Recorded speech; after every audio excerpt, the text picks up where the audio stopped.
In response to Trump's tariff, Canadian Prime Minister Justin Trudeau quickly announced retaliatory measures. Canada plans to impose a 25% tariff on over $100 billion worth of U.S. goods traded with China, including everyday items like honey, tomatoes, clothing, as well as, like he mentioned, the Florida orange juice. Trudeau expressed his disappointment during a televised address, emphasizing the strong ties between the two nations and stated, "We don't ask for this. We didn't ask for this."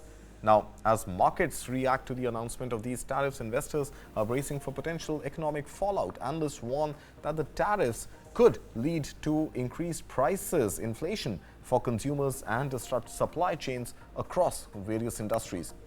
The anticipated impact on inflation is concerning. Experts suggest that rising costs could affect grocery prices and other essential goods. The stock market is already showing signs of volatility as traders assess the potential long-term consequences of this trade conflict.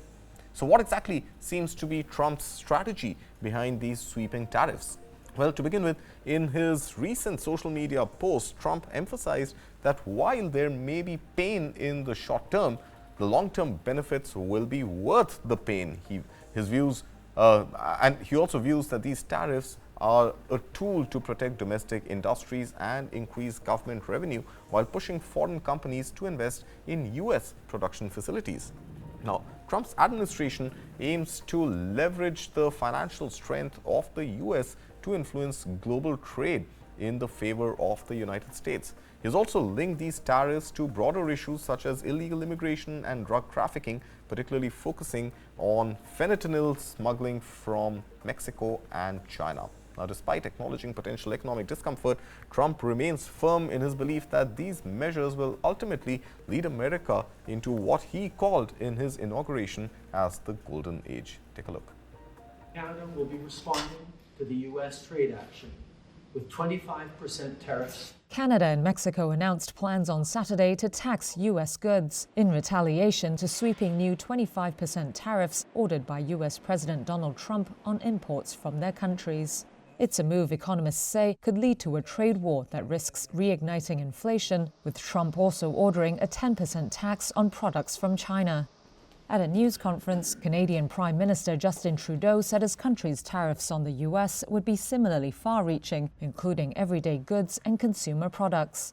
He warned Americans about what he called real consequences for them as well. Tariffs against Canada will put your jobs at risk, potentially shutting down American auto assembly plants and other manufacturing facilities.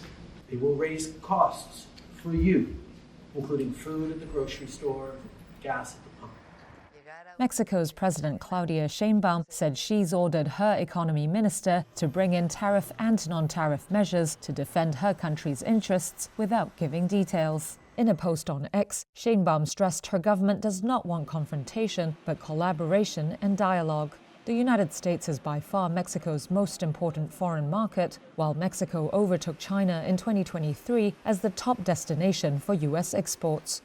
In contrast to Canada and Mexico's direct retaliations, China gave a toned-down response on Sunday. The Chinese government denounced Trump's trade action, but left the door open for talks with Washington that could avoid a deepening conflict. China's Finance and Commerce ministries said Beijing will challenge the tariffs at the World Trade Organization, which is a symbolic gesture that poses no immediate cost or threat to Washington. They also said China will take unspecified countermeasures to the levies. Trump's tariffs will take effect on Tuesday to address what he called a national emergency of fentanyl and illegal immigration pouring into the U.S. In China's sharpest pushback on Sunday, its foreign ministry said the country has carried out extensive anti-narcotics cooperation with Washington, saying, quote, "Fentanyl is America's problem."